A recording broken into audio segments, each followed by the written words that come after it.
আসসালামু আলাইকুম ওয়া রাহমাতুল্লাহি ওয়া বারাকাতুহু।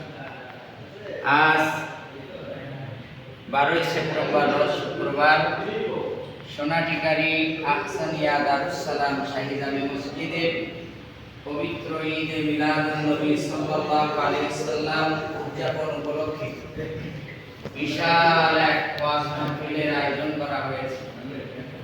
উক্ত ওয়াজ মাহফিলে প্রধান বক্তা হিসাবে বক্তব্য রাখবেন জনাব আলহাজ হাফেজ কারি মাওলানা মোহাম্মদ আব্দুস সাত্তার আল আজাদি, দক্ষিণ খুলনা।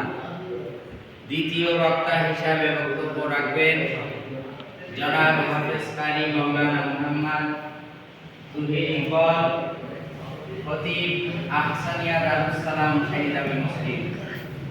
উক্ত ওয়াজ মাহফিলে সভাপতিত্ব করবেন জনাব মোহাম্মদ হাবিবুর রহমান, পেশ ইমাম, নওদা শরীফ শাহী জামে মসজিদ। উক্ত বিশাল ওয়াজ মাহফিলে আপনারা সকলে আমন্ত্রিত। আসসালামু আলাইকুম ওয়া রাহমাতুল্লাহি ওয়া বারাকাতুহু।